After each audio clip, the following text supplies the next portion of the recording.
indicate he's got a piece of it as well. And both these fighters looking to get going quickly.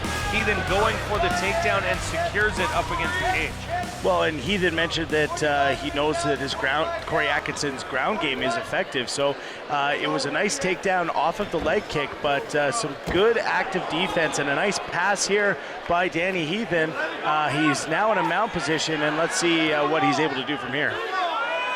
Looks to be lining up Atkinson, and some big bombs being thrown from the top in the early going of this exchange by Denny Heathen. Yeah, and just it's good patience here shown by Denny Heathen. He's not rushing. He's making sure that he's placing his shots and picking them, trying to control that wrist to be able to create some separation. But good job here by Corey Atkinson trying to actively defend, and a nice turn through there. And now he's got him in a bit of a head and arm position like you would see in a regular little wrestling match. Yeah, nice move using the cage to spring off and create the sweep to get Heathen off of him. And still looking for an opening. Heathen still has his back and now manages to work back on top. Atkinson's found himself in a little trouble here and looking for the rear naked choke and the finish. Although I believe there's an arm in there right now, Jeremy. But looking to finish it off early here in round number 1 is Heathen. Yeah, and being able to threaten something, open something else up. It's the age-old thing of martial arts, which is do something so that your opponent reacts to it, so that you can do something else so your opponent reacts to it, and it's a continuity. And good job by Denny Heathen as he slips in for the rear naked choke, which opens up Corey Atkinson for some strikes. And now back in a mount position is Denny Heathen. Doing a good job so far in this exchange, though. Corey Atkinson holding down Heathen so he's not able to do much damage. Mark Aparicio looking on, and could be a matter of time before he stands him up, despite the fact he's in the mount.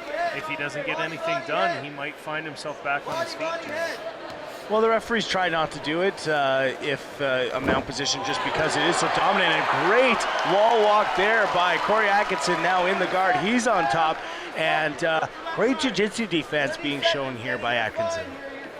Yeah, another wall walk off the to create a sweep and get his opponent back on the bottom. However, unable to do anything from this position so far, and really had trouble with it the last time as well. And just 10 seconds remaining now in round number 1 as Denny Heathen finds himself holding on to Corey Atkinson, trying to prevent any damage. Couple of slams there, and that is the end of the first round. Oh, big head kick attempt there by Corey Atkinson. And trying to use his legs like he did in the early part. Nice swinging uppercut, but I don't think it caught. And this is another problem I have, where you come into contact and then you try and do a takedown of something you're not successful or you're not capable of doing. Those throws from standing position where you end up going backwards and your opponent goes over top are very low success. And it's something that is vastly used in MMA, and almost every single time you end up on your back with your opponent on top of you.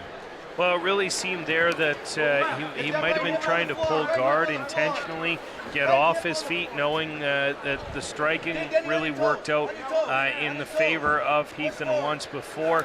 But at the end of the day, he's given up a dominant position to an opponent that really had success against him on the ground in the first round. Might not have been the wisest choice. Well, I don't think it's ever a wise choice to give up a dominant position. Sure, I might want the fight on the ground too, but I want to take the fight to the ground with me on top.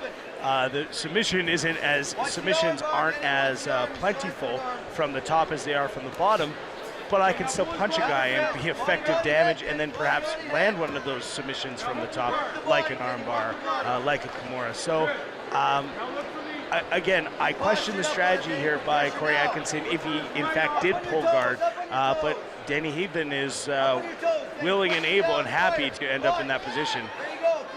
Heathen trying to posture up, Atkinson trying to roll out of it, and does, and now gets Heathen's back, so it jumps on and tries to get as much as he can now, and he looks for an opening for a submission, probably a choke from this angle. Yeah, it's more important that you get your hooks in, and this is where you're seeing the problem right now, although they might switch to an armbar, and there it is. He's got him in an armbar, and we'll see here if Heathen can hold on it's important to really put some pressure down, and he does get the tap out, so Heathen is going to lose this one. Atkinson gets his revenge, and he's going to push his record to